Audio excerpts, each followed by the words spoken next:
plan a trip to Salem. Come on. Good girl. Okay.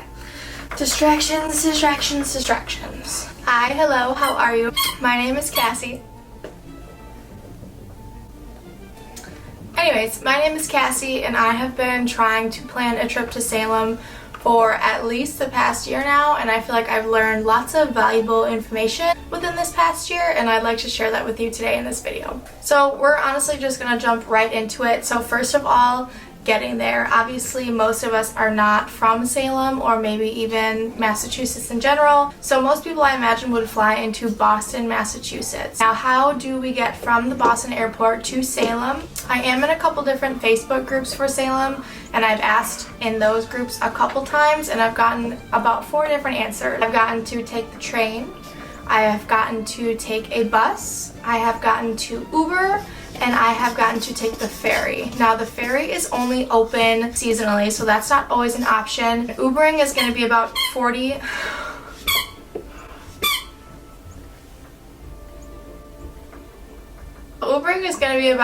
to $50, which if we don't have to spend that, we don't want to spend that. I definitely would not spend the money to rent a car either, because Salem is, I would say, 90% walkable to almost everything that you're most likely going to want to go to. You're going to be able to walk there. I would probably personally take the train. I was told it's about $8, and then when I looked online today, it said about $6.75 per one-way ticket. It's definitely probably going to be the cheapest option, and that's what I would do, because you can take the train right into Salem. The other option that stood out to me was taking the ferry, but again, that only operates seasonally, so that depends on the time of year that you go.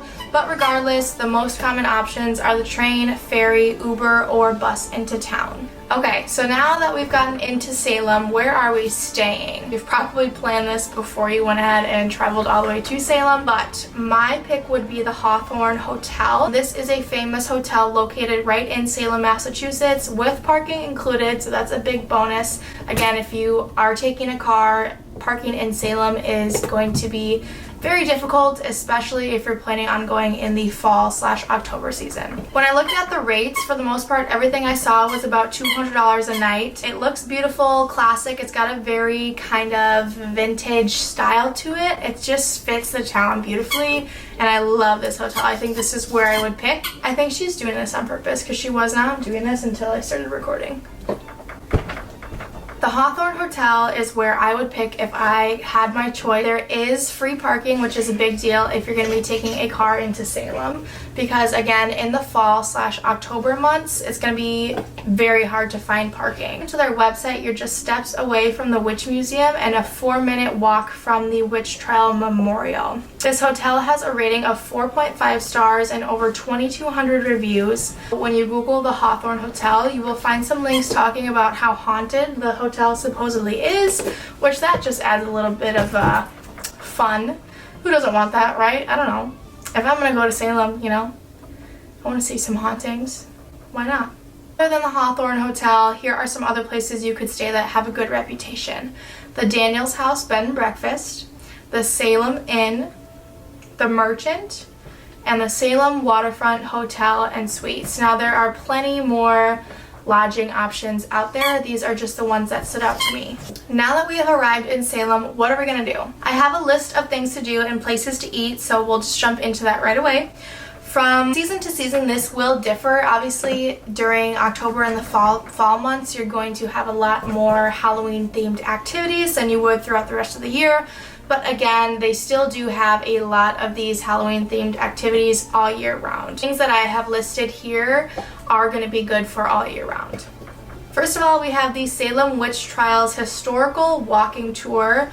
These are $25 each for a ticket. And to describe this tour, I'm going to read a direct quote from TripAdvisor. So here we go. On this walking tour of Salem, follow your guide to main sites such as the Witchcraft Memorial and Courthouse as you listen to the true tales of paranormal activity, centuries-old murder, and astounding history.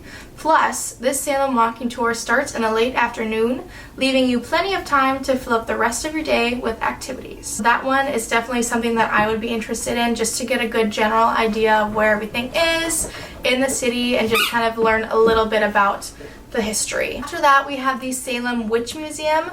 This is $16.50 each per ticket. This one I feel like is kind of self-explanatory. I'm sure if you're planning a trip to Salem, you know what all of these things / activities are already. But it is important to note for this, you can only purchase tickets the day of. So you can't pre-purchase any tickets. The Salem Witch Museum is dedicated to the history of the Salem witch trials of 1692. The museum consists of 2 presentations. First provides a look into the events of the trials with life-size sets, lighting, and narration of the hunt. The second half explores the meaning of the word witch and explores the evolution of the word and the meaning behind it. The museum is open all year round with extended hours during July, August, and October. Plan for at least an hour of duration for your visit. Next, we have the Witch House. This is probably one of the most photographed sites in Salem, if I had to guess. The Witch House is a famous black house that once was the home of Jonathan Corwin. Jonathan Corwin was a judge in the 1692 witch trials and is one of the few structures that you can visit with direct ties to the witch trials of 1692. You can take a self-guided tour of the house for $9 per person.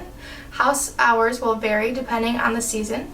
During the winter season, they are only open for tours Thursday through Sunday, and every other season they are open daily. Next, we have the House of the Seven Gables. I'm going to read another quote here. In 1668, merchant and ship owner John Turner I and his wife Elizabeth Robinson Turner built a house on Salem Harbor that was destined to become one of America's most beloved historic homes. Designated a National Historic Landmark District in 2007, the House of the Seven Gables is best known today as the setting of the world-renowned American author Nathaniel Hawthorne's 1851 novel.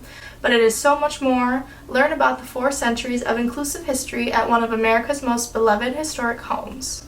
End quote. The home is open February through December and hours vary, so it's best to check the website close to the time of your trip.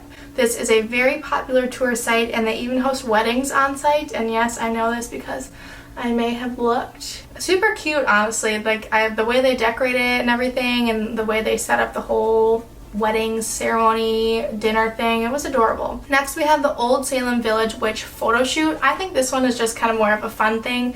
Definitely more expensive. This one is about $83 a person.